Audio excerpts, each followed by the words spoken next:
இன்னைக்கு நான் வந்து சென்னையில நம்ம வீட்டுல இருந்து இங்க வரேன்.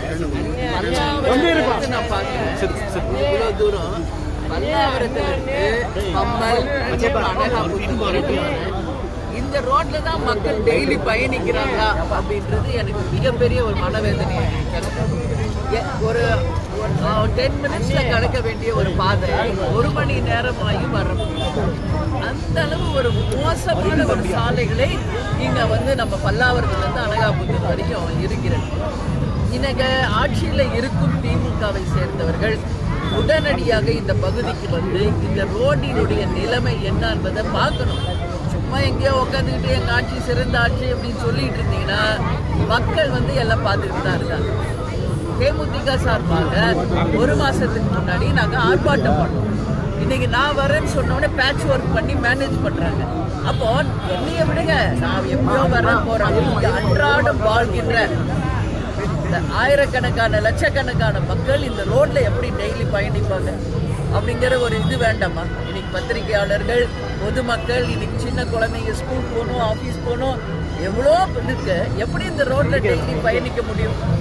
உடனடியாக கார்பரேஷன் இன்னைக்கு பல்லாவரத்திலிருந்து அனகாபுத்தூர் மற்றும் இந்த ஃபுல்லாமே குன்றத்தூர் வரைக்கும் எல்லா ரோடையும் உடனடியாக சரி செய்து மக்கள் பயன்பாட்டுக்கு கொண்டு வரணும்.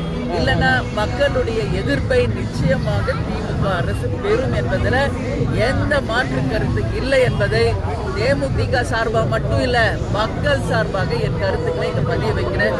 அப்படி சொல்லியும் நீங்கள் செய்யலைன்னா உறுதியாக நான் சொல்றேன், மாபெரும் ஒரு கண்டன ஆர்ப்பாட்டம் தேமுதிக சார்பாக என் தலைமையிலே நிச்சயமாக நடத்துவேன் என்பதை இந்த நேரத்தில் நான் உறுதியாக தெரிவிக்கிறேன். மக்களுக்காக தான் இந்த ஆட்சி, மக்களுக்கு எதுவுமே செய்யலன்னு எதுக்கு இந்த ஆட்சி? தயவு செஞ்சு உங்க அமைச்சர்களை அனுப்புங்க, உங்க எம்எல்ஏக்களை அனுப்புங்க.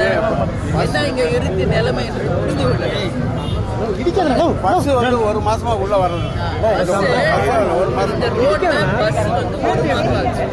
அப்ப இங்க இருக்கிறவங்க மக்களா என்ன ஆஸ்பத்திரி வேலைக்கு எவ்வளவோ இருக்கு. இன்னைக்கு கிராம பகுதிகளில் இதை விட சிறப்பா இருக்கு. அப்ப இந்த அளவு ஒரு அவல ஆட்சி இங்க நடக்கிறது என்பதற்கு ஒரே ஒரு உதாரணம் பல்லாவரத்துல இருந்து குன்றத்தூர் வரைக்கும் உடனடியாக அரசு இதில் கவனம் செலுத்தணும். மத்திய பட்ஜெட்ல வந்து தமிழக பேரை புறக்கணிச்சு திமுக ஆர்ப்பாட்டம் பண்றாங்க. இதை எப்படி பாக்குறீங்க? மத்திய பட்ஜெட்டில் தமிழக பேரை இடம்பெறலன்னு சொல்லிட்டு திமுக ஆர்ப்பாட்டம் பண்றாங்க. திமுகவோட நிலைப்பாடு அதில் என்ன? இதெல்லாம் வந்து பார்க்க சொல்லுங்க தயவு செஞ்சு. மத்திய பட்ஜெட்டுக்கு ஆர்ப்பாட்டம் பண்றது ஒரு பக்கம் இருக்கட்டும், அவங்க உரிமையை கேட்கிறாங்க. திமுக என்பது தமிழ்நாட்டின் அரசு, தமிழகத்துல முதல்வராக தேர்ந்தெடுக்கப்பட்டிருக்காங்க. அதனால முதல் இந்த ரோடுகளை எல்லாம் முதல்ல சரி செய்யணும். இந்த மாதிரி ஒரு வேர்ஸ்ட் ரோடு தமிழ்நாட்டில் எங்கேயுமே பார்க்க முடியாதுன்ற அளவுக்கு இருக்கிறது. இந்த அரசு உடனடியாக கவனம் செலுத்தும். சரிங்களா? நன்றி.